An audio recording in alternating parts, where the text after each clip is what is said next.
hablar, ¿te parece, Simón, por telefónica? Estamos en comunicación con el doctor Diego Greenfeld, que es el presidente actual del Colegio Argentino de Cardioangiólogos Intervencionistas. Para que entiendan, son aquellos médicos, cardiólogos que se dedican a intervencionismo, son los que nos colocan los stents, las válvulas, que nos hacen la cinecoronariografía, los que trabajan en hemodinamia. Una especialidad, te digo, que en Argentina ha crecido muchísimo y tiene un altísimo nivel internacional. Mira, bueno, le damos la bienvenida entonces, doctor. Buenas tardes. Aquí Guille Capullo, Agustín Arribas, los saludamos. ¿Qué tal, Diego? Buenas tardes. Buenas tardes. ¿Cómo te va? Gracias por atendernos este domingo, pero leía la vez pasada la preocupación que existe desde la Sociedad Argentina de Cardiología, la Federación Argentina de Cardiología y desde el colegio que vos presidís actualmente. ¿Qué es lo que está pasando? Lo que estamos viendo es una llamativa y preocupante disminución en la cantidad de pacientes que consultan, sobre todo por infarto, que como bien vos dijiste, la enfermedad cardiovascular es la primera causa de muerte en el mundo y por supuesto en Argentina. El último registro que tenemos informa más de 95.000 muertes en el año por enfermedad cardiovascular. Y entendamos que de esas 95.000, más del 40% son por procesos agudos, como es el infarto o el ACV.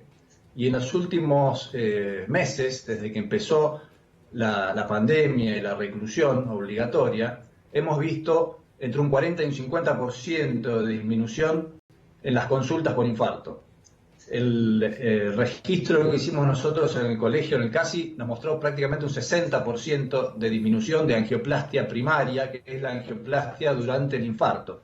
Esto quiere decir que 6 de cada 10 pacientes están cursando un infarto en la casa. Y vos sabés, Guillermo, que el infarto no tratado tiene una altísima mortalidad, cercana al 50%. ¿Cuántos procedimientos? Cuando podemos tratarlo en tiempo y forma, esa mortalidad cae a menos de 8%. Claro.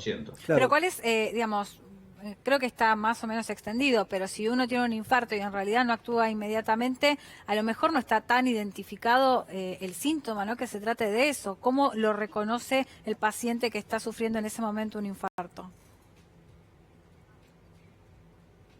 El síntoma es dolor de pecho, o dolor de brazo, dolor en la mandíbula, puede ser un desmayo, puede ser una falta de aire súbita. Eso es para el infarto. Para el ACV es un trastorno del habla, se queda ese paciente sin poder hablar, con inmovilización de alguna parte del cuerpo. El tema es que el paciente está aguantando en la casa ese dolor por miedo de ir a consultar a un centro médico.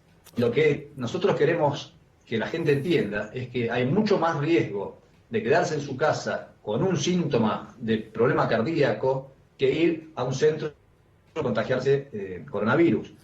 Porque la tasa de contagio de coronavirus dentro de los hospitales es baja. Y la mortalidad, como todos sabemos, del coronavirus global está más o menos en un 4%. Acá en Argentina, por suerte, estamos muy bajos con un 4,5%. Y la mortalidad no tratado, te repito, es cerca del 40-50%. ¿Esto pasa en todo el mundo o solamente en la República Argentina, el temor a ir a un centro hospitalario teniendo síntomas incipientes? Esto pasa en todo el mundo. Países de Europa y Estados Unidos, por ejemplo, que ya están en etapa 3, si querés, de la pandemia, lo que vieron del pico máximo, y es una disminución muy marcada también de 40-50%, y ellos han hecho relevamientos de muerte súbita y muerte cardiovascular fuera del hospital. Y están viendo que está aumentado muchísimo, 40-50% de aumento de la mortalidad por problemas cardíacos.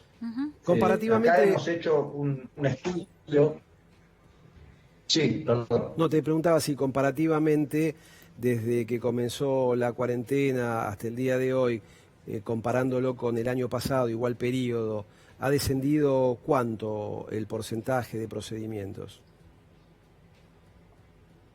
Comparado con el igual periodo del año pasado, en Argentina, 28.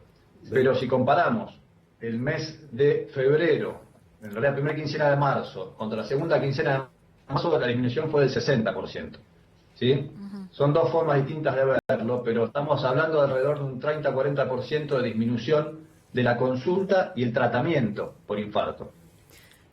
Para que la gente tome conciencia, ¿qué importancia tiene tanto para el ACV como para el infarto llegar en los primeros minutos de comenzados los síntomas?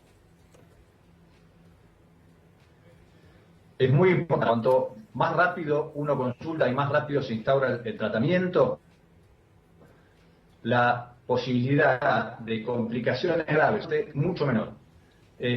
Fíjate que en la información que nosotros tenemos de Stenza y Felay nos muestra que la consulta comparada 2019 con 2020, la mortalidad, a pesar de ser tratado el infarto, es un poco más alta, porque están llegando más tarde. Llegan más tarde porque consultan más tarde y porque hay un poco de demora con las ambulancias. Te quiero hacer una pregunta que tiene que ver... de control.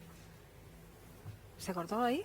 No, sí, te pregunto, que tiene que ver con todo esto que estamos hablando, pero en relación al COVID, porque hay casos que se han reportado ya, me consta un caso, por ejemplo, en La Plata, de una persona que llega con un ACV a una guardia, se le hace todo lo que se le tiene que hacer, todo el procedimiento, bueno, esta persona no logra sobrevivir, y al día siguiente llegan los resultados sobre COVID y le dan positivo. Con lo cual hay un montón de personas que, más allá de que tomaron sus cuidados porque ingresan a un quirófano o lo que sea, están en contacto con un paciente del que no se sabe en realidad que está infectado. ¿Hay algún protocolo desarrollado para eso o alguna cuestión que estén conversando para justamente evitar poner en cuarentena a todo un equipo médico? Sí, hay protocolos muy claros. Yo no sé bien qué es lo que pasó en San Martín, pero los protocolos claros son: cualquier paciente que ingresa, que no se puede determinar el estado clínico previo, el paciente entró con una ACV, no se podía hablar, no podíamos preguntarle si había tenido fiebre o los contactos, claro, lo demás. Hay que tratarlo como si fuese un caso muy sospechoso o positivo. Hay que usar todos los elementos de protección personal, ¿sí? Con barbijo N95, la máscara, el camisolín hemorrepelente, si hace falta doble guante, y intentar mantener la distancia, y el personal médico que trabaje con ese paciente tiene que cumplir las normas de cómo vestirse y desvestirse, ¿sí? Para evitar los contagios. Y los familiares tienen que entender que en estos momentos la cantidad de gente que puede ir a visitar a los pacientes internados es mínima o nula, ¿sí? Por el riesgo de transmisión. Bien. Pero sí, hay protocolos para pacientes que entran por urgencia y protocolos mucho más estrictos para pacientes que entran ambulatorios. Por eso decía que la posibilidad de contagio dentro del centro, entre pacientes, no entre personal de atención a la salud, que sabemos que es más alta, pero entre pacientes es baja. Bien. Diego, a superficies, de cuánto dura el virus en la superficie, que la posibilidad de contagiarse con el virus en la superficie. Hoy me levanto a la mañana, me pongo a leer como siempre los diarios, los informes. La OMS dice que no hay ninguna evidencia que determine que las superficies en realidad puedan contagiar el COVID-19. Ok. Dejémoslo ahí porque lo vamos a contar cuando regresemos. Dejamos un poquito de intriga nada más.